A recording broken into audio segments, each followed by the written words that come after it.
Be me. 29. Married 5 years to a quiet guy who remembers what I like on toast. He is not a speechmaker. He is a bring an umbrella because the sky looks sulky type. Proposed at a late-night diner with a ring that looked like a shy star. I said yes with ketchup on my sleeve. Waitress clapped like we invented love. Fast forward. Small apartment with plants that lean toward him like they know who waters them. He packs my lunch with notes that just say, breathe. Sells the only expensive thing he owns so I can take a new course. I call it sweet. World calls it boring when you say it out loud. Take a class to reset my career. Meet a coven of women from the course who glide more than walk. They smell like citrus and decision-making. Nails like tiny sculptures. Bags that cost more than our couch. They call themselves the committee. Short for the committee of women who choose themselves. We meet for brunch, because that is the law of the committee.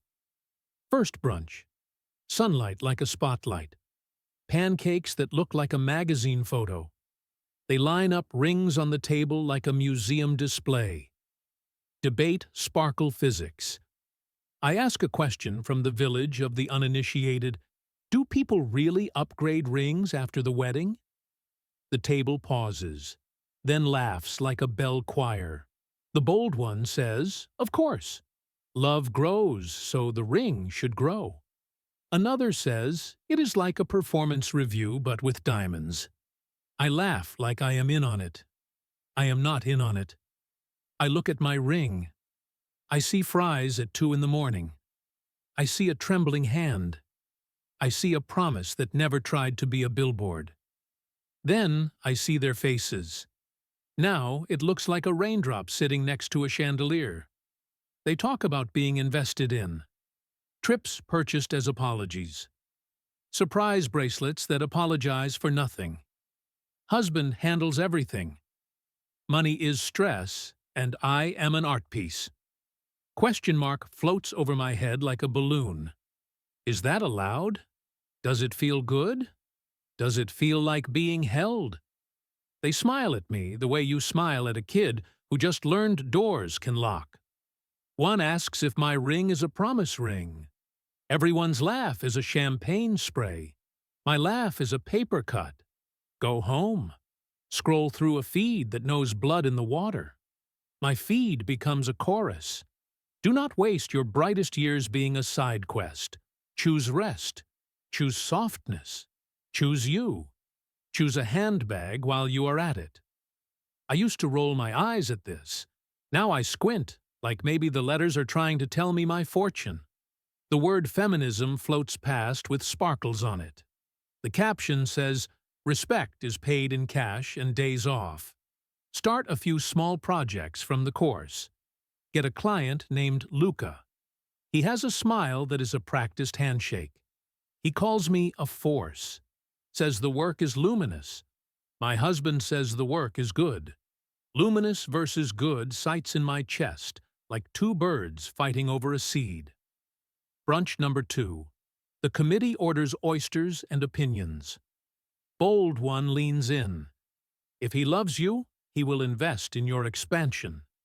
The sentence arrives like a courier with a sealed envelope. I do not open it. I tuck it under my shirt and pretend it is jewelry. Dinner with husband that night. Small Italian place where the candles live in old bottles. Outside, a glossy car hums like a deep breath. He says, imagine driving that for 5 minutes. The envelope in my shirt opens itself. I say Aria got a new car just for her birthday. Another friend had a surprise weekend overseas because she was stressed. My voice tries to sound like a documentary and not a request. I watch his face change from sunshine to weather report. He puts down his fork like it is fragile. He says, I did not know you felt like that. I say I am not asking for the moon. Just sometimes I want to feel like I am the celebration, not the accountant. He nods. He says, okay. He says, I will figure something out. He means he will go and wrestle the calendar until it begs for mercy. Suddenly, there is more money. It walks in wearing overtime and side work. He takes late calls with people in other time zones who never sleep. Coffee smell follows him like a stray dog. I buy my first real designer bag. I hold it like a newborn. The committee raises their eyebrows in approval. The little bell in my head rings one time for belonging. But the cost at home is loud. My husband becomes a ghost who still does the dishes. Movie nights evaporate like hot tea left on the counter. Plants start to look at me like, who are you? A week later. He comes home with a tired smile. I say I miss you and I miss me around you. He sits down, takes my hand, says go out more. Pick up what fills you. I will hold down the fort. Live a little. I hear permission in a sentence that was meant as trust. I hear a door swing open that never had a lock in the first place. The committee claps in my head. My feed plays a soundtrack about pleasure and power. Luca texts after a meeting. Coffee turns into a long talk in his car. Long talk turns into a kiss that lands like a dare. I tell myself it is networking with benefits. I tell myself I am negotiating the contract of my own life. I tell myself many things that all sound smart while the sun is down. Days turn into hotel elevators that smell like citrus and bleach. Dinners that taste like applause. I keep the receipts like they are postcards from a place called Proof. My work with Luca gets smoother. The projects expand. I say, I am investing in my portfolio. I do not say which portfolio. Husband keeps working like a storm without thunder. He leaves early, returns late, writes lists in a notebook with numbers and quiet panic. He still leaves me notes that say, breathe. Sometimes he forgets to sign them. Then a night arrives with the elegance of a catastrophe. He is standing by the dresser holding my bag open like it is singing. He has found a small box that does not belong to our house. He places it on the bed like it might run. His voice is sanded down. He asks me to tell him the truth. My brain reaches for the sentence he gave me. I say, you told me to live a little. He looks like I spoke to him in a language we never learned. He says permission to betray my face. Permission to outsource your heart. He breathes. Says end it. Says we will go to counseling. Says I will cut hours. Says help me pick up the pieces you have scattered. I cross my arms because crossing them feels like armor. I say no. I say I am finally being seen. I say I am not walking backward into coupons and waiting on the couch. My mouth says words my chest does not fully own. The room goes quiet in a way that feels like a cliff. He moves into the spare room. We speak in the language of logistics. There is a calendar on the fridge that does not look anyone in the eye. Luca becomes less shiny. Projects drift to other teams. The committee finds a new topic. My bag sleeps in the closet and dreams in leather. A Tuesday appears with the manners of a funeral. The apartment is dim in the afternoon. His door is partly open like a tired eyelid. I knock. Call his name. A second passes. Then a year. I shake his shoulder. The quiet does not move. Sirens attempt to rewind time. Neighbors gather like punctuation. His friend Mark arrives with a face that has not slept in days. He goes inside and returns holding words like wet stones. He says, "You know why?" I say I do not. He says, "Debt. Loans stacked under the bed like bad dreams. Overtime stitched to overtime until the seams split. He tried to build you a bigger sky, and the weight fell on his chest." I say he told me to live a little. It sounds like a line from a play I no longer want to be in. Mark looks at me as if the sun just went out in a small room. He says, "You took more than he had." The sentence is not loud. It does not need to be. My legs decide the floor is a stranger. Everything fades to white and wires. Hospital ceiling tiles count me like sheep. A nurse asks who to call. My phone has numbers that all feel like tasks. Discharged with a paper bracelet that says, "I was here." Go back to the apartment that now echoes. Open the ring drawer. The shy star looks up at me like it remembers fries and a trembling hand. I cannot put it on. My finger does not deserve gravity. The committee posts a carousel about healing. Slide 1 says, drink water.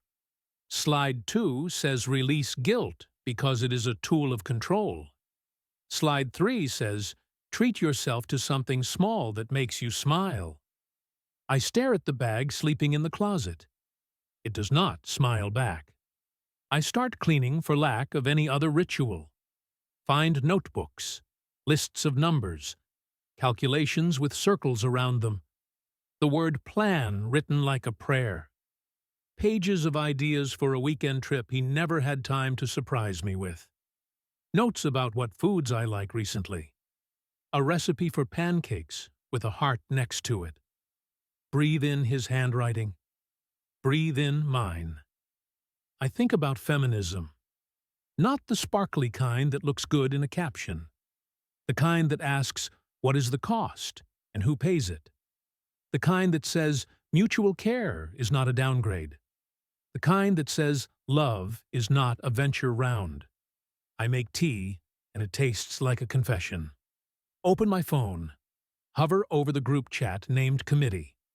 Type a message that says, I am out. I do not send it. I delete the chat instead. I text Mark. Ask about the arrangements. He replies with the facts, and none of the warmth. I do not deserve warmth today. I ask if he can bring the plants from the office so they do not die. He says, okay. He sets them by the window and leaves without looking around the room. I sit on the floor next to the plants.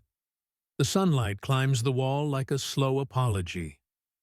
I say sorry to nobody. I say sorry to the air. I say sorry to the note that says breathe. I want to make a speech. I want to go on a stage and say, do not confuse luxury with love. Do not confuse permission with permission to wound. Do not confuse a shiny story with a better life. But the only audience is a plant that needs water and a drawer that holds a ring. Week passes. The apartment feels like a museum of our quiet things. I meet with someone about the paperwork. The forms ask if I am a widow, and I circle yes with a shaking pen. The word looks like it is staring at me. I walk past the diner where we chose forever. Sit at a counter stool that squeaks like a memory. Order fries because grief is salt and oil today. Look at the stool beside me and imagine a trembling hand. For a second, I hear the waitress clap again. In this version, nobody ever learns what diamonds were trending. Later that night, my phone glows with a message from Luca. He says, thinking of you. He adds a picture of a hotel lobby like an invitation. I type a reply that is long and honest and ends with goodbye. Then I delete it. Type one word. No. Send. The feed still tries to sell me a softness that comes in a box. I unfollow until the screen looks like a quiet street. I follow a cooking account that makes soup.